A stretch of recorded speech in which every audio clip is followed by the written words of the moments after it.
Digitally গণনা চলাকালীন সময়ে কারো যদি মনে হয় যে চলছে চলছে এই মেশিনটা যেহেতু ভালো আসলো না, ওটাও যদি মাঝখানে সমস্যা হয়, র্যান্ডমলি যে কোনো চেঞ্জেস, যে দুই একটা ম্যানুয়ালি গুনলাম আবার ডিজিটালি চেক করলাম, তাহলে যে মেশিনের মাঝে মাঝে মাথা বিগড়ে গেল কিনা সেটাও চেক হলো।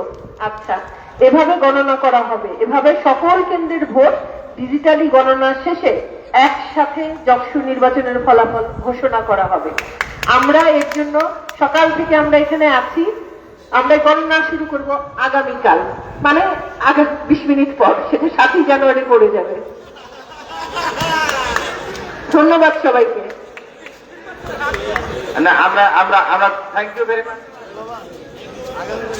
Very much. আমরা কোনো প্রশ্ন নিতে চাচ্ছি না আপাতত। আপনাদের সকলকে আবারও ধন্যবাদ জানাচ্ছি। Thank you.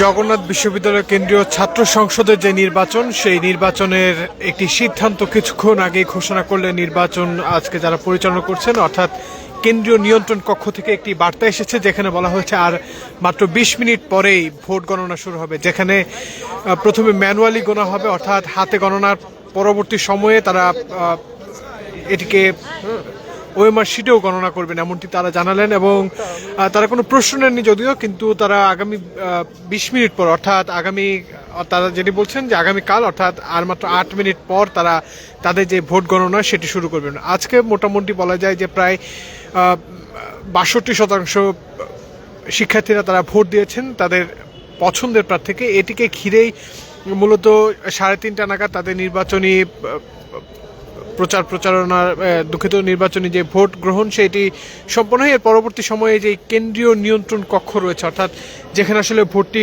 গণনা করা হবে, সেখানে ভোটার সহ যারা এই আজকে নির্বাচনে অংশগ্রহণ করছেন তাদের প্রতিনিধি সহ তারা ব্যালটটি ভেতরে নিয়ে যান। এর পরবর্তী সময়ে গণনা করতে গেলে আসলে বিপত্তি বাধে, যেখানে যেই ওএমআর শিটটি রয়েছে যেটিকে আসলে স্ক্যান করে এর ফলাফল জানা যাবে, ঠিক সেই মুহূর্তে কিন্তু আসলে ভুল তথ্য দেওয়া শুরু করে ওএমআর মেশিনের যেই ওএমআর মেশিন শিটের যেই রেজাল্ট, সেখানে মূলত 208টি ভোট থাকলেও সেখানে 201টি ভোট দেখায়, যার ফলে মূলত সমস্যার বিপত্তি বাধে। এর পরবর্তী সময়ে তারা প্রক্টোরিয়াল টিম সহ ভিসির যেই জগন্নাথ বিশ্ববিদ্যালয়ের ভিসি রয়েছেন তার কক্ষে যারা প্রার্থী রয়েছেন, ভিপি এবং জিএস প্রার্থী যারা রয়েছেন, তাদেরকে সঙ্গে নিয়ে একটি বৈঠক করেন। যে বৈঠক পরবর্তী সময়ে সিদ্ধান্ত কিছুক্ষণ আগেই জানানো হয়েছে, যে সিদ্ধান্তে বলা হয়েছে যে রাত 12টা থেকে, অর্থাৎ আগামীকাল 7ই জানুয়ারি থেকে তাদের যে ভোট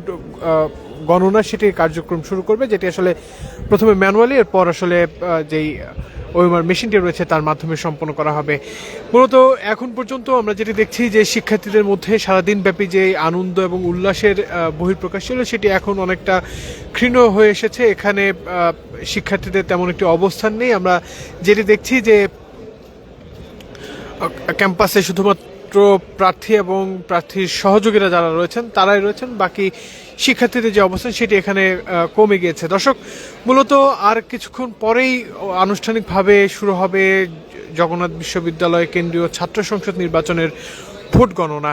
এখন পর্যন্ত আমরা সর্বশেষ যেটি জেনেছি যে যারা ভিপি এবং জিএস প্রার্থী ছিলেন তাদের সঙ্গে আনুষ্ঠানিকভাবে বৈঠক শেষে কিছুক্ষণ আগে নির্বাচন নিয়ন্ত্রণ কক্ষ থেকে আমাদেরকে এমন বার্তায় জানানো হয়েছে, এবং আগামীকাল নাগাদ আসলে ভোটের ফলাফল জানা যাবে, যেখানে 62% শিক্ষার্থীদের ভোটের গণনা সম্পন্ন করা হবে। আমার কাছে এই ছিল মূলত এখন পর্যন্ত জগন্নাথ বিশ্ববিদ্যালয় কেন্দ্রীয় ছাত্র সংসদ নির্বাচনের সর্বশেষ।